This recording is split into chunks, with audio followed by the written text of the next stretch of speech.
Ini beneran gila guys, HP mid-range terbaru Poco yaitu X7 dan X7 Pro dijual murah banget. Saat ini Poco X7 series baru dijual buat pasar India dan beberapa negara lainnya dulu. Sebagai contoh, di sini gue ambil harga di India, yang mana Poco X7 itu dijual mulai 3,7 juta dan X7 Pro-nya 4,7 jutaan. Good job Poco, harga udah murah tapi speknya nggak main-main nih. Kedua HP ini hadir dengan desain yang jauh beda ya. X7 itu pakai desain melengkung di kedua sisinya, sedangkan X7 Pro pakai desain simple karena sisinya mengotak. Kalau di bagian desain, pasti sebagian besar dari kalian bakalan suka yang versi Pro, karena dua kameranya beneran kepake. Kalau yang basic kelihatan kayak 4 kamera, padahal yang kepake cuman 2 aja. Setuju nggak?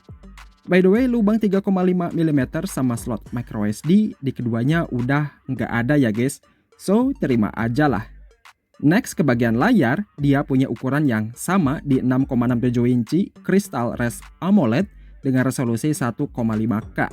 Refresh rate-nya 120 Hz dan level kecerahan beda nih.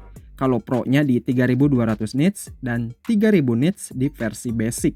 Meskipun perbedaan spek layarnya tipis banget, tapi secara tampilan visual harusnya sama aja.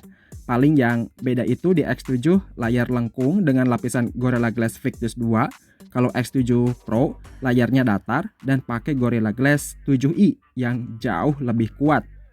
Kemudian perbedaan yang paling kerasa itu udah pasti performanya guys. Di X7 pakai Dimensity 7300 Ultra yang secara performa bisa dibilang cukup solid dan pas aja buat jalanin apps kekinian sekaligus multitasking.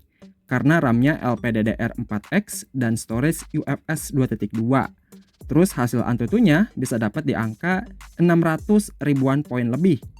Nah, kalau X7 Pro-nya dia pakai Dimensity 8400 Ultra yang mana secara performa lumayan jauh kalau dibanding sama versi basic.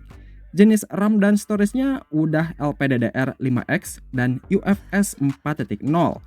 Dan hasil Antutunya dapat di angka 1,5 juta poin.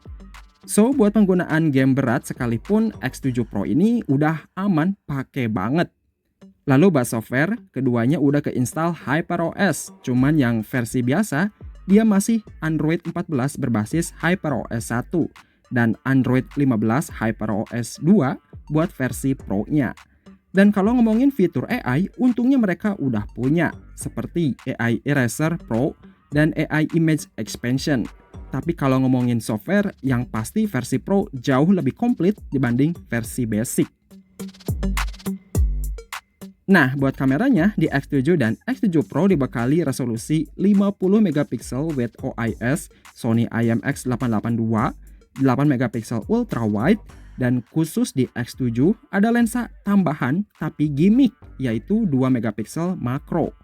Lalu buat perekaman videonya sama-sama bisa 4K, tapi di X7 cuman 30 fps dan Pro-nya bisa 60 fps. Terus buat kamera selfie-nya sama-sama di 20 megapiksel, cuman anehnya di X7 biasa bisa rekam 1080-60 fps dan Pro-nya mentok di 30 fps. Agak lain nih. Semoga aja Pro-nya dapat update deh. Lanjut di sektor daya, Poco X7 dibekali baterai kapasitas 5110 mAh dengan charger 45 watt dan X7 Pro di 6000 mAh ditambah charger 90 watt. Terakhir buat fitur spesialnya mau versi basic atau Pro, dia sama-sama udah dibekali sertifikasi IP68 buat tahan air sama debu, terus ada IR Blaster, dual speaker stereo, in-screen fingerprint, dan NFC. So, itu dia guys, Poco X7 dan X7 Pro yang udah rilis di beberapa negara. Intinya gue suka nih sama HP terbaru Poco ini, karena value for money banget. Tinggal nunggu aja deh perilisannya di Indonesia. Semoga aja harganya nggak jauh beda sama versi global. Jadi buat yang mau beli HP terbaru di awal 2025 ini, mending tahan dulu deh.